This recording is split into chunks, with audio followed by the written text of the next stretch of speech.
Hello, everyone. Welcome to another edition of the Church Solutions Podcast. My name is Steve Lacy. And my name is Phil Thompson. Did I throw you off again, Steve? You did, man. I confused you. We've only been doing start with your name, and then we go to my name. We got to change things up a little bit. We've only been doing this for, I don't know, 10, 12 years, something like that. So, all right. So we're a company that helps churches and ministries with tech, but we do all sorts of things, not just tech stuff. And today's a prime example of that. We have I always kind of say our special guest, but today, this guest really is special to me. I've known him for a long time. He doesn't remember when we first met, but that's okay. He's older. He's 10 years older than I am, so we'll give him a little bit of grace here. But he grew up in the Midwest, and I guess I need to put my glasses on to make sure I read your bio here, Chet. His mom was a teacher. His dad was a minister, and he ended up going to college and seminary. He actually has, this was the 60s. So, you have in your bio here that you abused drugs and alcohol. Well, of course you did. It's the 60s. And, but then when he was in his late 20s, he gave his life to God. He did more schooling, more Bible college, and ended up with a doctorate in psychology. And he has been a marriage counselor and a psychotherapist now for 40 years. I can't believe that, Chet. 40 years. 40 years, yeah. And served as in ministry, pastor of a church, did music, all sorts of stuff. He's got a new book coming out, which we'll talk about maybe at the end here, called God is in the Crazy. That's pretty, especially for your profession. That's actually very, very good. So, ladies and gentlemen, Dr. Chet Weld. Hi, Chet. How are you? I'm fine, Phil. Nice to see you. Nice to see you, Steve. Good to be here. Yeah, glad to have you. And thank you. Chet's here in Tucson, Arizona, which is where we're from. So I don't know why we've never had you on. Well, thanks for finally having me on. And I'm used to this, with teletherapy, which I've been doing since the pandemic set in. I'm on camera all the time and talking to clients all the time with, the teletherapy. Yeah, I don't know what you call it in your field. In my field, it's teletherapy. What do you call it? It's some kind of an addiction thing, I think is what we call it. No, it's we do streaming video, so we just call it streaming video. But okay. So really what we're going to talk about today, and we're finally getting around to it here, is we're going to talk about people involved in ministry and depression and anxiety. So dealing with depression and anxiety. And this is something that I don't think a lot of evangelicals talk a whole lot about. There's been studies out. One of them is from the Journal of Primary Prevention, says that the rate of people in ministry, at least pastors in ministry, is double than the national average. And so I thought it would be good to talk a little bit about anxiety, depression, not just for people who are pastors, but even people involved in serving their church, people involved in key volunteer roles. And so I myself had dealt with anxiety and depression, really more so when I became a senior pastor years ago. And so I've got a little bit of experience with this. And so I thought that we would talk to Chet a little bit about this. So Phil, you skipped over one of this. You mentioned that it's double the rate of the national average, but you didn't mention the rate. I thought it'd be important to throw in there that you have, it's 11.1%. That was a few years ago too. Suffer from depression or anxiety, that's 1 out of 10, right? So it's not a real uncommon thing at all. So it's not uncommon, and we'll let Chet address this, but I don't think we talk a lot about it. Right. And I think that's a problem. So wouldn't you say that, Chet? I mean, our pastors, in fact, that's probably one of our first questions is, is there a stigma? Do you find this as a counselor, that there's kind of a hesitancy, a stigma involved when pastors or people involved in ministry come to you and say, I have depression, I have anxiety? It's more of a stigma for pastors because they're already on a pedestal and they themselves are comparing themselves to other ministers. And so you don't see them in the counseling office nearly as often as everybody else who suffers from what you might call the common cold of mental illness, which is depression. And I also think anxiety. And I'm guessing the stats are way above 50% for those that suffer from it now and then or in their lives, you know. So that stat you mentioned is probably from people that were suffering from it at the time that the poll was taken, you know. So we're all human beings. We have vulnerabilities. And I like to say we have a vulnerability to anxiety or vulnerability to depression rather than I'm a depressed person or I'm anxious. It doesn't define our identity, you know, but it is, we do have these vulnerabilities and it works. Yes. People, volunteers, anybody in ministry, I'm sure it's pretty common phenomenon. Is it another element of the stigma is, I mean, the pastors are supposed to be working with and treating people, not necessarily clinically treating people, but you know, the first place to go to for help is your pastor when you have things going on in your life. And so this is kind of like the doctor having to go to the doctor, right? Yeah, and studies do show that people go to their pastor before they go to anybody else, actually. Is that good? Do you think that's a good thing, Chet? Well, it's a good thing that they have that connection, but most pastors understand their limitations, so they'll talk to them for 2 or 3 times, and then they'll refer them out to some licensed person, such as myself. Yeah, so it's a good thing to know your limit. We've all, like Clint Eastwood said, a man's got to know his limitations, right? Okay. That's a we great all quote. have limitations. Even pastors in the ministry, some are better at administration, some are better at preaching, some are better at relationship building, you know. So it's good for pastors to find their niche and concentrate on that, and then ask for help, you know, where the pastors need help in other areas. So where does that threshold lie with, let's say, you know, I'm a pastor, I'm serving in a ministry, and I'm just, you know, I'm worn out and I'm tired and I'm a little depressed. When should I reach out for some help? Is it going to be obvious to me, or is, you know, what is the threshold for reaching out for help? It's interesting. It's less obvious to men than it is to women.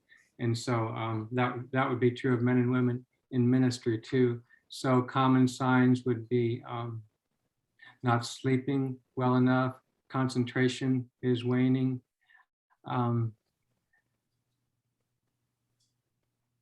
Oh gosh. Short-tempered. It's short-tempered, you know, and the diet and exercise are failing.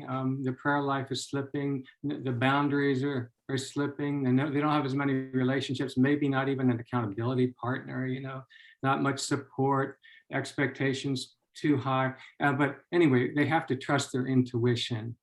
Mm-hmm. Yeah, but that's the thing. And if they have a prayer life, they'll have better intuition because they're more in touch with the Lord. Why do you think this is? I'm sorry, Steve, but why do you think people in ministry, according to the stats, seem to be affected to a greater degree, or seem to be, maybe, I don't know, and to use your words, more vulnerable to depression and anxiety? Why do you think that is? You're asking Steve or me? I'm asking you, Chet, because you're the expert here. Oh, why they are more vulnerable? Well, yeah, why do they have more depression? Why are people involved in ministry, even volunteers or pastors? Why do they seem to have, or do you even agree? Do you think they have more depression than the average Joe, or do they not? I think they do. You know, people bring their dysfunctions into the kingdom of God. So, for example, if somebody's a perfectionist, okay, and they give their life to Christ, well, of course, they're going to go right to the scripture somehow, where Jesus says, "Be perfect." All right. And so that justifies their perfectionism. So now they're working harder to be perfect than ever. And of course, we know that the word really means be whole or complete in your faith. So people bring their dysfunctions into the kingdom, then they find scriptures to justify them. And then they're just working too hard, more like there's an example in the scripture of Martha ministering to Jesus and working too hard when Mary's resting at Jesus' feet and Jesus commends Mary, but not Martha. Okay, you know, and church splits are caused by too much work of the volunteers in the kitchen and not enough basking in the Holy Spirit in the sanctuary. Okay, so they're not in balance, and they're not nurturing themselves enough. They're trying too hard, and then eventually that's really like rescuing rescuing the church, and rescuers always become victims. So eventually they become bitter, they feel unappreciated, they don't feel rewarded enough. And you could have a church split on your hands if that spreads. But self-care is so important for those people, as well as getting kudos from the ministry. For people in the ministry, we all have needs and such. But what's the question like? What's the vulnerabilities, the greater vulnerabilities to get to burnout? Yeah. You mentioned that you said at the very top of the podcast here that we've all been affected probably by depression and anxiety at some point in our lives. We're vulnerable to it, and I think you were using the term that we're vulnerable to it. So, I mean, I can answer the question just on my own experience. Yeah. That in ministry and as a pastor, you're just hit with all sorts of attacks, people's problems, your own problems. You're trying to, as you just said earlier, the burden of the church is on you. I think that's one of the reasons we're just hit so hard, probably harder than the average, if I can say that, the average person that maybe is not in ministry. Yeah, I agree. In my 40 years as a Christian therapist, 24 of those years have been in the church, either as the director of counseling in 2 churches, or leading worship for 4 years in a smaller church. 1.5 of those 24 years, I was a janitor in a church, and it was grace, okay? And then at the end of the service, I was cleaning up the platform area, and I looked out at a volunteer who was putting cards in the pews, the backs of the pews, and I said, "God will bless you for that, Sue." And she said, "God will bless me anyway, Chet." And that's a powerful truth. Of course, I knew it, but I didn't know it well enough, or I might not have said it, or it might not have surprised me. But yes, God is going to bless us more for our faith than for our works, and our works have to proceed from our faith. And the disciples weren't even sent out until after spending a lot of time with Jesus. Okay, so when we're I call it traveling at the speed of Christ, Phil and Steve.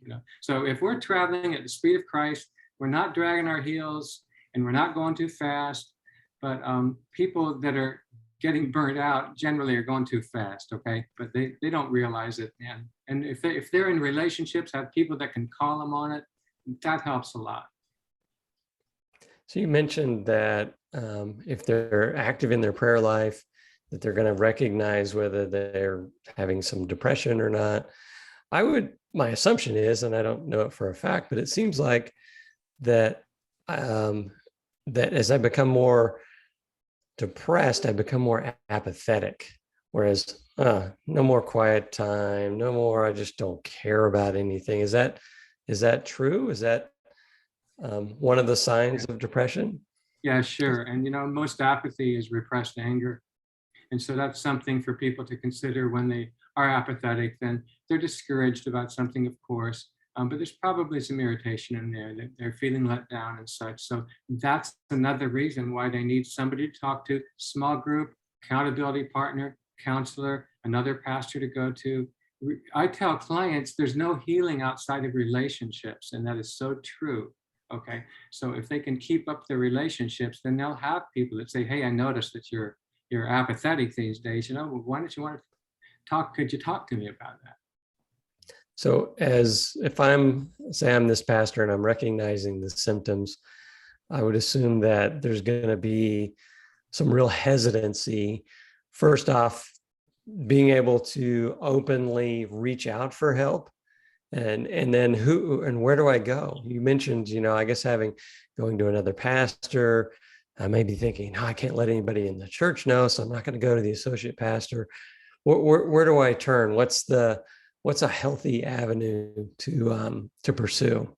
A healthy avenue is a licensed Christian psychologist or counselor of any variety. Could be a marriage family counselor, but somebody that's licensed and also strong in their faith. So contacting someone like me to get a referral or coming to see me is an answer. And these people are out there.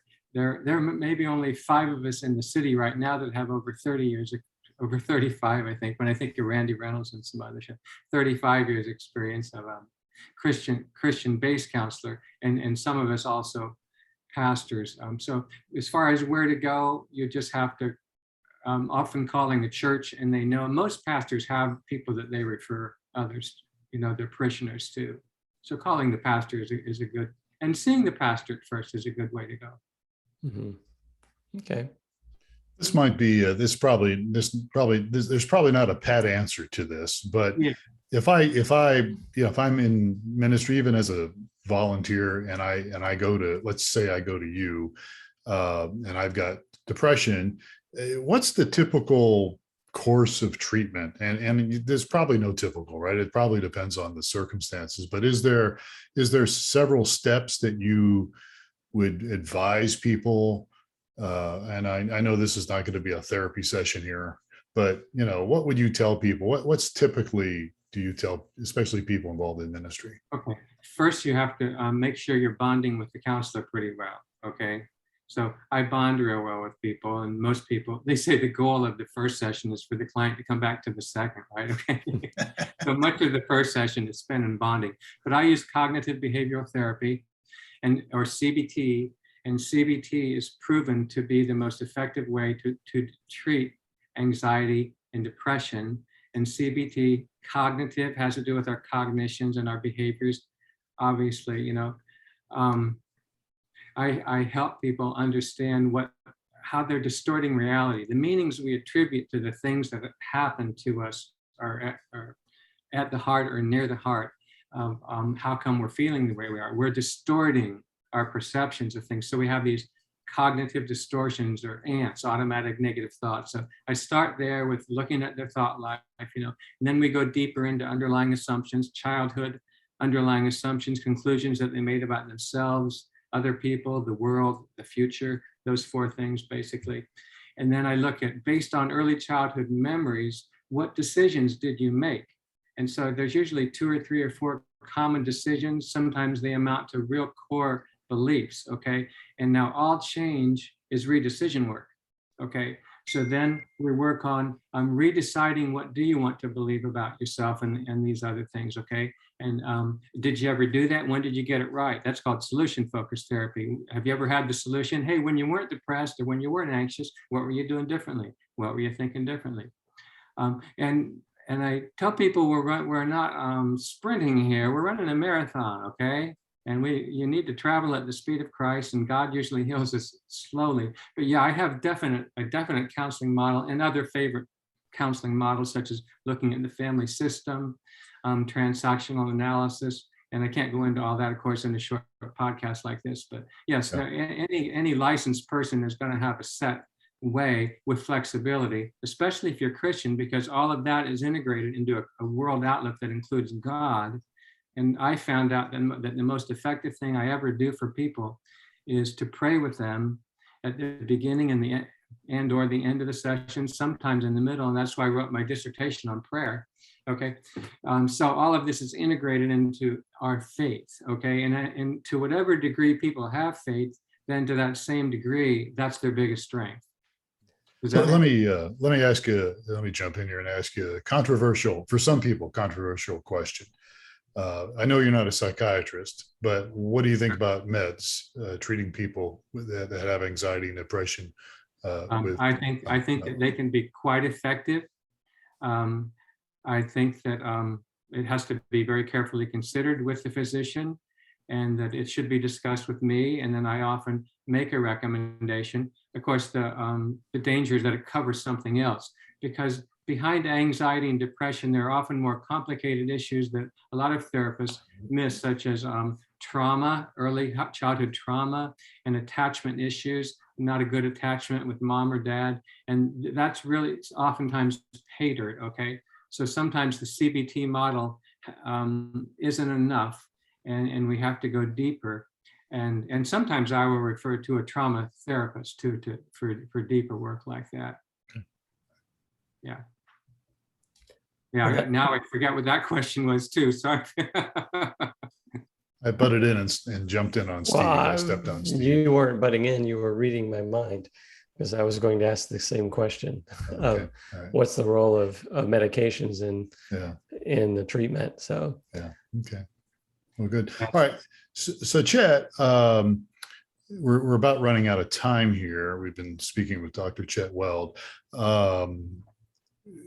You've got a book coming out, but before we get to the book, let's talk for just a second. I mean, give you an opportunity to close out on what we're talking about, depression and anxiety. And I want to also let people know how they can get a hold of you later.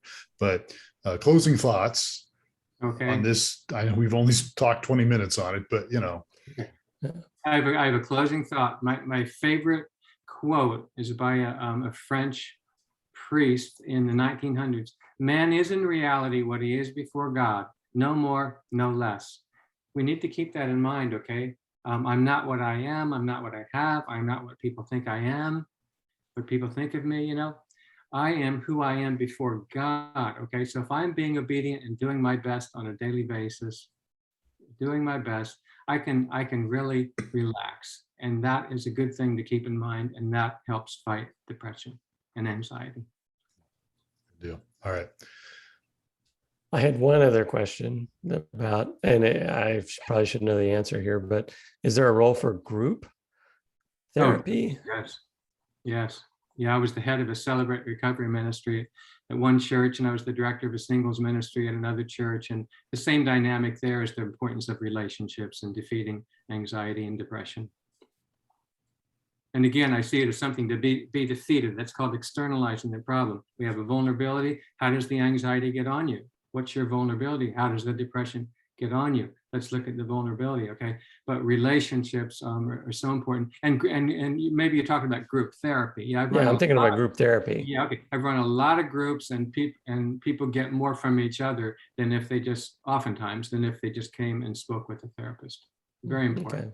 I think it's, I just feel like life is all about relationships. And I feel like when you're with, you know, like you said, a group or group therapy, you begin to realize, hey, I'm not the only weirdo in this group. Yeah, there's other people that are dealing with things. I'm not alone. And I think that certainly would add to it. Yeah. All right. This is really a powerful topic, which I don't think is talked about enough, especially for people involved, even as volunteers in ministry. It's just so important. We talk about our physical health, but our emotional health is so important. So you've got a book coming out real soon.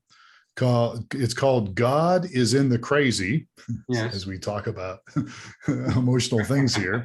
I know it's coming out soon. Real quick, what in the world is this book about? God is in the Crazy.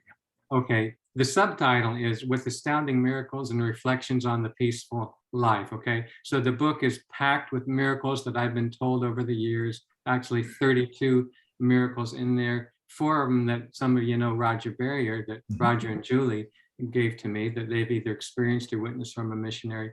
Most of these have been told to me, just astounding miracles with angel appearances, sometimes appearing as human beings and disappearing. Astounding miracles, okay? And then there are many other miracles mentioned in shorter segments. So there's really over 50 miracles in this book. So there's a lot of that, okay? Plus anecdotes about my own life, miracles that I've experienced, miracles that well-known people and lesser well-known people have experienced, and lessons that I've learned over the years, like how downward mobility is a good thing. Seasons of anonymity in our life, you know, like Jesus was downwardly mobile. I expand on that. Traveling at the speed of Christ is in there.